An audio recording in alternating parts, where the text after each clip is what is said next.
வணக்கம் சகோ, நான் மைக்கேல் ராஜ். இது மைக்கேல்ஸ் மைண்ட் செட். இந்த வீடியோல நம்ம சிம்பிள் பிரசன்ட் டென்ஸ் அப்படின்னா என்ன, அது எதுக்கு யூஸ் ஆகுதுங்கிறத பத்தி பார்க்க போறோம். இங்கிலீஷ்ங்கிற மெத்தைக்கு நீங்க ஏறணும் அப்படின்னா சிம்பிள் பிரசன்ட் டென்ஸ் அப்படிங்கிறது தான் முதல் படியா இருக்கும். ஸோ இந்த முதல் படியில எந்த ஒரு பிசுறும் இல்லாம, எந்த ஒரு தடங்களும் இல்லாம டீசெண்டா ஏறி போறதுக்கு இந்த வீடியோ உங்களுக்கு சப்போர்ட்டிவா இருக்கும். ஸோ சிம்பிள் பிரசன்ட் டென்ஸ் தான் முதல் படி. இதை நம்ம கொஞ்சம் டீட்டெயிலாகவே பார்ப்போம். ஒரு வாக்கியம் உருவாக்குறதுக்கு அடிப்படையா 2 வார்த்தையாவது இருக்கணும். அதுல முதல் வார்த்தை என்னோட பாயிண்ட் ஆஃப் வியூல அது சப்ஜெக்ட் இருக்கணும். ரெண்டாவது அதுக்குரிய வெர்பு இருக்கணும். ஸோ ஒரு சப்ஜெக்டும் ஒரு வெர்பும் சேர்ந்து ஒன்னா இருக்கப்போ அது ஒரு சென்டென்ஸா உருவாகுது.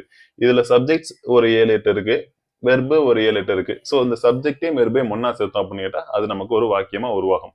இதுல ஒரு வார்த்தை, இதுல ஒரு வார்த்தை, ரெண்டையும் சேர்த்து ஒன்னா எழுதுறோம். சிம்பிளா தானே இருக்கு. ஸோ சிம்பிளா இதுல ஒன்னு எடுத்து எழுதுறோம் அப்படிங்கிறதுனால அது சிம்பிள் பிரசன்ட் டென்ஸ்னு புரிஞ்சுக்கிறதுக்காக சொல்றேன். ஓகே.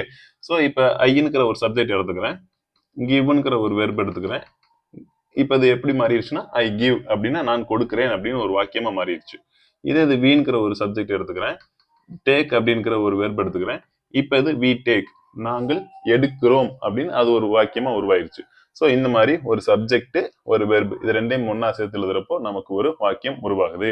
இந்த மாதிரி சப்ஜெக்டும் ஒரு வெர்பையும் எடுக்கிறப்ப சிம்பிள் பிரசன்ட் டென்ஸ்ல ஒரு சின்ன கிராமர் ரூல் இருக்கு. என்ன அப்படின்னு கேட்டா, இந்த ஏரியா இருக்கு பாத்தீங்களா, he she it, இதை நீங்க சப்ஜெக்டா எடுக்கிறீங்க அப்படின்னா வெர்பு எஸ் இஎஸ் ஐஇஎஸ் இருக்க மாதிரி ஒரு வெர்பு தான் இருக்கும் அப்படின்னு ஒரு ரூல் இருக்கு. ஃபார் எக்ஸாம்பிள் வி டேக்குன்னு இருக்கு. இது நான் சப்ஜெக்ட் ஹீங்கிற வார்த்தையை யூஸ் பண்ணேன் அப்படின்னா டேக்குன்னு இருக்கக்கூடாது, டேக்ஸ்ன்னு எழுதணும். டேக்குன்னு இல்லாம இந்த மாதிரி எஸ் சேர்த்து எழுதணும் அப்படின்னு ஒரு ரூல் இருக்கு. இப்ப இதுல இருந்து போவோம். ஏன் ஹி ஷி இட் வந்தது அப்படின்னா எஸ்ஓ இஎஸ்ஓ ஐஇஎஸ்ஓ சேர்த்து எழுதணும் அப்படிங்கிற அந்த ரூல் இருக்கு. இந்த ஹி ஷி இட்ல அப்படி என்ன ஸ்பெஷல் அப்படிங்கறத பார்க்கலாம். இப்ப ஐங்கிற ஒரு வேர்டு இருந்ததுல, இந்த ஐங்கிற வேர்டை நான் ஒரு ஐ எம் ஏ பாய் அப்படின்னு நான் சொல்லலாம்ல. ஐ எம் ஏ பாய் அப்படின்னா நான் ஒரு பையன். இதே ஒரு பொண்ணு ஐ எம் ஏ கேர்ள் அப்படின்னு சொல்லுது அப்படின்னா நான் ஒரு பெண் அப்படின்னு அந்த ஒரு பொண்ணும் இந்த ஐங்கிற வார்த்தையை பயன்படுத்தலாம். ஒரு பையனும் ஒரு ஐங்கிற வார்த்தை பயன்படுத்தலாம். ஸோ ஐங்கிற வார்த்தையை ஒரு பையனும் பயன்படுத்த முடியுது, ஒரு பொண்ணும் பயன்படுத்த முடியுது. ஸோ வி ஆர் பாய்ஸ் அப்படின்னு எழுதலாம், வி ஆர் கேர்ள்ஸ் அப்படின்னு எழுதலாம். ஸோ வீங்கிற வார்த்தையையும் ஒரு பசங்களையும் நான் குறிக்க பயன்படுத்த முடியுது, பெண்களையும் குறிக்க நான் பயன்படுத்த முடியுது. He is a boy, he is a girl அப்படின்னு நான் சொல்ல முடியுமா? He is a boy அப்படிங்கிறது right, he is a girl அப்படின்னு நான் சொல்லலாமா? சொல்ல முடியாது. அப்ப இந்த ஹீங்கிற வார்த்தை ஒரு பையனுக்கு மட்டும் பயன்படுத்தினா ஓகே, ஹீங்கிற வார்த்தையை ஒரு பெண்ணுக்கு நம்ம பயன்படுத்த முடியல. அதே மாதிரிதான் she is a boy அப்படின்னு நம்ம சொல்ல முடியாது, she is a girl அப்படின்னு நம்ம சொல்லலாம். ஸோ இந்த ஒரு வார்த்தை இருக்குல்ல she, இது ஒரு பெண்ணுக்கு சொன்னா ஓகே, ஆனா ஒரு பையனுக்கு சொன்னா அது தப்பு. இந்த வார்த்தையில நம்ம எதை வேணாலும் பாய் அண்ட் கேர்ளுக்கு நம்ம யூஸ் பண்ண முடியும். we are boys, we are girls, you are a boy, you are a girl, they are boys, they are girls இப்படி சொல்லலாம். ஆனா இத நம்ம ஒன்லி பாய்ஸ்க்கு மட்டும்னா பாய்க்கு மட்டும்தான் யூஸ் பண்ணணும், கேர்ள்னா கேர்ளுக்கு மட்டும்தான் யூஸ் பண்ணணும். ஒரு பொருளை குறிக்குதுன்னா it is a mark pen, இட்டுங்கிறத வந்து நான் ஒரு பொருளுக்கோ விலங்குக்கோ மட்டும்தான் பயன்படுத்த முடியும். ஸோ இந்த மாதிரி இருக்கிறதுனால இது ஸ்பெஷல் சப்ஜெக்டை நம்ம வச்சுக்குவோம்.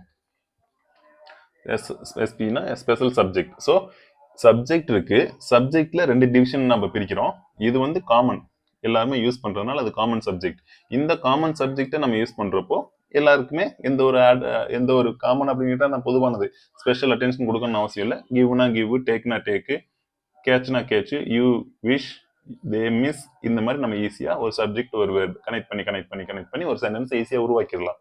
ஆனா ஹீ ஷி இட் அப்படிங்கிறது ப்ராப்ளமேட்டிக்கா இருக்கு. நீ தான் யூஸ் பண்ணணும், ஹீங்கிறது பாய்க்கு தான் யூஸ் பண்ணணும், ஷீங்கிறத ஒரு பொண்ணுக்கு தான் யூஸ் பண்ணணும். இந்த மாதிரி ஒரு ரெஸ்ட்ரிக்ஷன் இருக்கு, ஒரு ஸ்ட்ரிக்டான ஒரு ஆப்ஷன்ல இது இருக்கு. ஏன் இது பொதுவானதா இல்லை. ஸோ இது ஒன்லி பாய் கேர்ள் அப்படிங்கிற இந்த ஒரு விஷயமா இது இருக்கிறதுனால, எது ஸ்பெஷல் இருக்குங்கிறதுனால நம்ம வெர்போட எஸ்ஓ இஎஸ்ஓ ஐஇஎஸ்ஓ சேர்க்கிறோம். ஸோ ஹி கேட்ச் இல்ல, கேச்சஸ், சிஏடிசிஹெச்எஸ், கேச்சஸ்னு வருமா? வராது. இஎஸ் வரும். ஹி பை அப்படிங்கிறப்ப ஹி பை, இங்க இஎஸ் போட்டோம், அதே மாதிரி இங்கேயும் நம்ம இஎஸ் போடலாமா? போடக்கூடாது, எஸ் மட்டும்தான் போடணும். அப்ப செகண்ட் நமக்கு ஒரு டவுட் இருக்கு, எங்க எஸ் வரும், எங்க இஎஸ் வரும், எங்க இஎஸ் வரும்? ஏன்னா இங்க டேக்குன்னு இருந்தது, டேக்ஸ்ன்னு மட்டும் போட்டோம், எஸ் சேர்த்தோம், ஓகே. கேட்ச்ன்னு இருந்தது, இங்க எஸ் போட்ட மாதிரி இதுக்கும் எஸ் போட்டோம், ஆனா அது தப்பு. ஏன் அப்படின்னு கேட்டா இஎஸ் சேர்க்கணும், கேட்சஸ்ன்னு வரணும்னு இருக்கு. அதே மாதிரி பைன்னு இருக்கு, நாம இங்கனுக்குள்ள இஎஸ் போட்டோமே, இதே மாதிரி இங்கே இஎஸ் போடுவோம் அப்படின்னு கேட்டா அது தப்பு. ஏன் அப்படின்னு கேட்டா அந்த இடத்துல எஸ் மட்டும் தான் வரணும் அப்படின்னு ஒரு ரூல் இருக்கு. அப்ப நமக்கு இன்னொரு கொஸ்டின் வருது, எங்க எஸ் வரணும், எங்க இஎஸ் வரணும், எங்க இஎஸ் வரணும் அப்படிங்கிறதுல ஒரு சின்ன கன்ஃபியூஷன் இருக்கு. அதையும் கிளாரிஃபை பண்ணிக்கலாம். எங்க எல்லாம் ஜென்ரலா, சாரி இது இ போட்டிருக்கணும், பொதுவா எல்லா இடத்துலயுமே நாம எஸ் சேர்க்கலாம். பொதுவா எல்லா இடத்துலயுமே டேக்கன் இருக்கா, கிவ்ன் இருக்கா, கிவ்ஸ்ன்னு போடலாம். டேக்கன் இருக்கா, டேக்ஸ்ன்னு போடலாம். ஆனா ஒரு வார்த்தையோட கடைசியில சிஹெச், எஸ்ஹெச், எஸ், ஓ, எக்ஸ் இந்த மாதிரியான வார்த்தையில முடியுது அப்படின்னா சிஹெச், எஸ்ஹெச், ஓஎக்ஸ், எஸ் இந்த மாதிரியான வார்த்தையில முடியுது அப்படின்னா இது 1, இது 2, இது 3, இது 4, இது 5 இந்த 5 வார்த்தையில முடியுது அப்படின்னா ஒரு வெர்போட கடைசியில இந்த மாதிரியான எழுத்துக்கள் இருக்கு அப்படின்னா அங்க நீங்க இஎஸ் சேர்க்கணும். ஓகே, சோ ஹி கோ வருமா, கோஸ் வருமா, இங்கனுக்குள்ள எஸ் வருமா, சாரி எஸ் வருமா, இஎஸ் வருமா, ஐஇஎஸ் வருமா அப்படின்னா இந்த கடைசி வார்த்தையை பார்க்கணும். கடைசி எழுத்து என்னவா முடியுது, ஓன்னு முடியுது. ஓன முடிஞ்சா என்ன போடணும், இஎஸ் போடணும். அப்ப ஹி கோஸ் அப்படின்னு சொல்லி வரும். அதே மாதிரி ஷி மிஸ் அப்படின்னு சொல்லி ஒரு வாக்கியம் இருக்கு, அவள் தவற விடுகிறாள். இப்ப இந்த இடத்துல எஸ் வரணுமா, இஎஸ் வரணுமா, ஐஇஎஸ் வரணுமா? லாஸ்ட் அப்படிங்கிறதுல எஸ்ல இருக்கு. எஸ்ங்கிறது என்னது, எஸ்ல முடிஞ்சது அப்படின்னா இஎஸ் போடணும் அப்படிங்கிற இந்த கேட்டகரிக்குள்ள இருக்கு. ஸோ நாம ஷி மிஸ்ஸஸ் அப்படின்னு சொல்லி இஎஸ் சேர்க்கணும். புரிஞ்சதா? ஸோ எங்கனுக்குள்ள எஸ் சேர்க்கணும், எங்கனுக்குள்ள இஎஸ் சேர்க்கணும். பொதுவா எல்லா இடத்துலையுமே நாம எஸ் சேர்க்கலாம். லாஸ்ட்ல சிஹெச், எஸ்ஹெச், ஓஎக்ஸ்எஸ் இந்த மாதிரியான வார்த்தைகள்ல முடியுது அப்படின்னா அதுல நீங்க இஎஸ் சேர்க்கணும். ஏன் இந்த மாதிரி இஎஸ் இந்த இடத்துல இந்த வார்த்தைகளோட எல்லாம் சேர்க்கணும் அப்படின்னு கேட்டா அவங்க உச்சரிக்கிறதுக்கு அது ஈஸியா இருக்கும். இந்த இடத்துல ஆல்ரெடி நம்ம எம்ஐஎஸ்எஸ் இருக்கு, இன்னொரு எஸ்எஸ் சேர்த்தோம் அப்படின்னு கேட்டா அது எப்படி உச்சரிக்கிறது, உச்சரிக்க முடியாது. இதே எம்ஐஎஸ்எஸ்ங்கிறதுக்கு பதிலா இஎஸ் சேர்த்தோம் அப்படின்னு கேட்டா அது மிஸ்ஸஸ் அப்படின்னு சொல்லி நம்ம வாசிக்கலாம். இதே மாதிரி உச்சரிக்கிறதுக்கு அவங்களுக்கு எளிமையா இருக்கும் அப்படிங்கிறதுனால இந்த இடங்கள்ல நாம இந்த மாதிரியான வார்த்தைகள்லாம் முடியுது அப்படின்னா அந்த இடத்துல இஎஸ் சேர்த்துக்கலாம். அது நமக்கு உச்சரிக்க எளிமையா இருக்கும் அப்படிங்கிறதுனால இந்த ஒரு 5 எழுத்தையும் அவங்க செலக்ட் பண்ணிருக்காங்க. இது புரிஞ்சுக்கிறதுக்காக சொல்றேன். லாஸ்டா ஐஇஎஸ் எங்க சேர்க்கணும் அப்படிங்கிறத பார்க்கலாம். ஐஇஎஸ் நம்ம சேர்க்கணும் அப்படின்னு கேட்டாவே லாஸ்ட்ல அந்த வார்த்தையோட லாஸ்ட்ல ஒய் இருக்கான்னு பார்க்கணும். இப்ப ஹி ட்ரை, இதுல லாஸ்ட்ல ஒய் இருக்கு. லாஸ்ட்ல ஒய் இருந்து ஒரு வெர்போட லாஸ்ட்ல ஒய் இருந்து ஒய்க்கு முன்னாடி ஒரு கான்சனன்ட் லெட்டர் இருக்கு அப்படின்னா ஒய்க்கு முன்னாடி consonants, already vowels and consonants எதுக்கு நமக்கு தெரிஞ்சிருக்கணும்னு ஒரு வீடியோ போட்டிருக்கேன். அதுல நீங்க பாக்குறப்போ இந்த ஐடியாலஜிஸ் உங்களுக்கு புரியும். ஸோ லாஸ்ட்ல ஒய் இருந்து ஒய்க்கு முன்னாடி ஆர் இருக்கு, அதாவது வவல் இருக்கு, சாரி வவல் இல்ல கான்சனன்ஸ் இருக்கு அப்படின்னா இந்த ஒய்யை ரிமூவ் பண்ணிட்டு ஐஇஎஸ் சேர்க்கணும். ஸோ ஹி ட்ரைஸ் அப்படின்னு சொல்லி வரும். இதே இது லாஸ்ட்ல ஒய் இருந்து ஒய்க்கு முன்னாடி வவல் இருக்கு அப்படின்னா அந்த வவலுக்கு அடுத்து இருக்க ஒய்யை நம்ம ரிமூவ் பண்ண முடியாது. அதனால ஹி பைஸ் அப்படியே வச்சுக்கலாம். ஐஇஎஸ் சேர்க்கறதுக்கான ரூல்ல 2 இருக்கு. லாஸ்ட்ல ஒய் இருக்கான்னு பாருங்க. ஒய்க்கு முன்னாடி இருக்கிறது கான்சனண்டா இருந்தது அப்படின்னா அந்த ஒய்யை ரிமூவ் பண்ணிட்டு ஐஇஎஸ் சேர்க்கணும். ஒய்க்கு முன்னாடி இருக்கிறது வவலா இருக்கு அப்படின்னா அந்த வவலோட சேர்த்து நாம எஸ் சேர்க்கணும். இதுதான் ரூல்.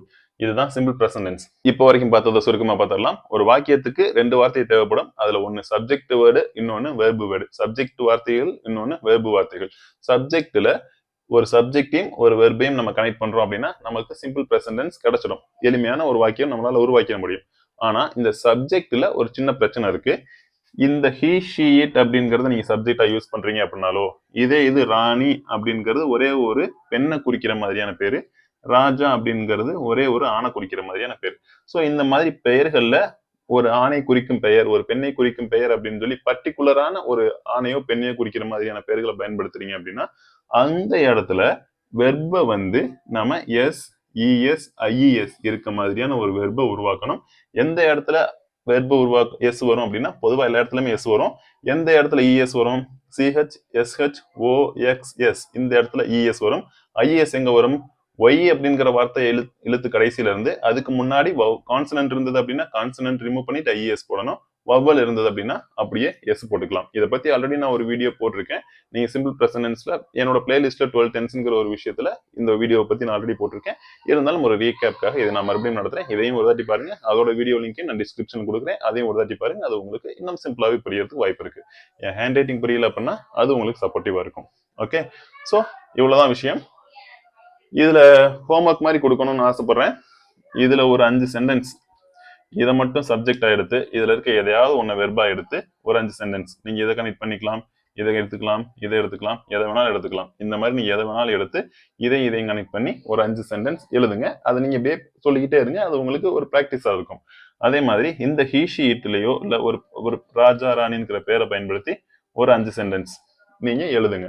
இப்ப இந்த ஹீன்கிற வார்த்தையை நீங்க கிவ்ங்கிற வார்த்தையோட சேர்க்கிறீங்க அப்படின்னா gives, he gives, he takes, he catches, she washes, she goes, she fixes அப்படின்னு சொல்லி நீங்க எஸ் இஎஸ் ஐஇஎஸ் சேர்த்துக்கிறதுக்கான ஒரு பயிற்சியை இதுல இருந்து நீங்க உருவாக்குங்க. ஸோ 5 சென்டென்ஸ் இதுக்கு, 5 சென்டென்ஸ் இதுக்கு. மிஸ்டேக் இல்லாம எழுதி பழகுங்க. இது உங்களுக்கு முதல் படி மிஸ்டேக் இல்லாம டிராவல் பண்ண இந்த பிராக்டிஸ் சப்போர்ட்டிவா இருக்கும். வேற ஏதாவது சந்தேகம் இருந்தால் நீங்க கமெண்ட் பண்ணுங்க. உங்க ஃப்ரெண்ட்ஸ் யாருக்காவது இந்த வீடியோ யூஸ்ஃபுல்லா இருக்கும் அப்படிங்கிற ஷேர் பண்ணுங்க. இந்த வீடியோ உங்களுக்கு பிடிச்சிருந்தது, ஏதாவது புரிஞ்சிருந்தது அப்படிங்கிற பட்சத்தில் நீங்க லைக் பண்ணுங்க. இது எனக்கு அடுத்தடுத்த வீடியோஸ் பண்ண சப்போர்ட்டிவா இருக்கும். Thank you. Have a nice day.